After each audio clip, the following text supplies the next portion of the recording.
Now, talk about this, Alabama Senator, Mr. Tommy Tuberville. Senator Tuberville, welcome, sir.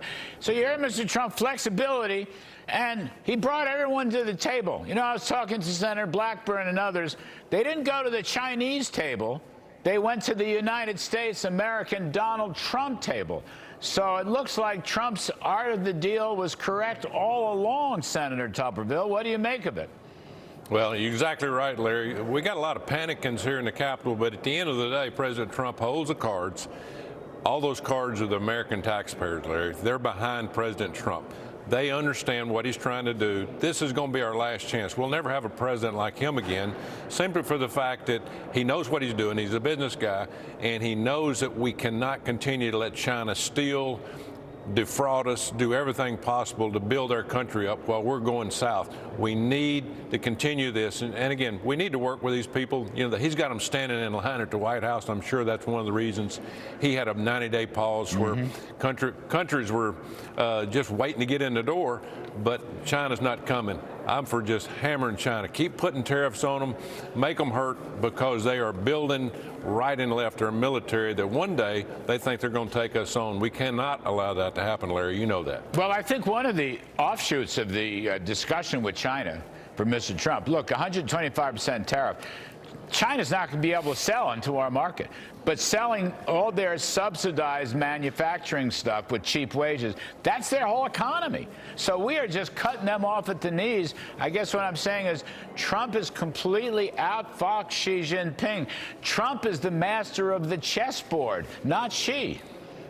Exactly. Larry, China sends daily 300 ships, container ships that have thousands of containers on each ship, 300 a day to the United States of America with mostly junk, okay? It should be made in the United States of America. Now, they make some things, car parts and things like that, but at the end of the day, we can do that here, and President Trump knows that we have to get manufacturing back. Bill Clinton, NAFTA almost put us under. I go through small towns, Larry, in Alabama, and manufacturing's gone. Nobody lives there. The streets are closing down.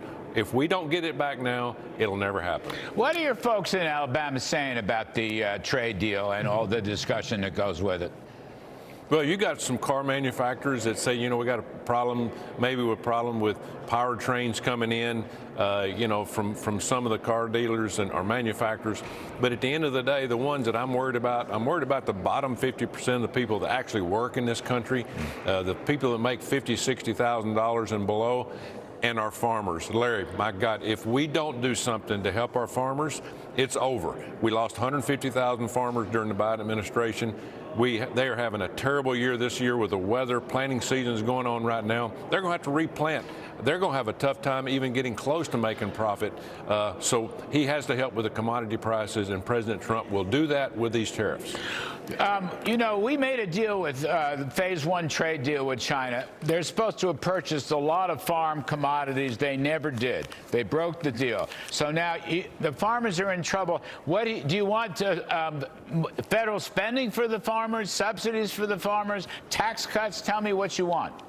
Well, what we did right before Christmas, Larry, they had a terrible last year. Year before that was really awful. Input costs under Biden were out of sight. You know, a cotton picker now 10 years ago was $600,000. Now it's $1.5 million. It's out of control. And it's out of control because people across the world are taking advantage of us.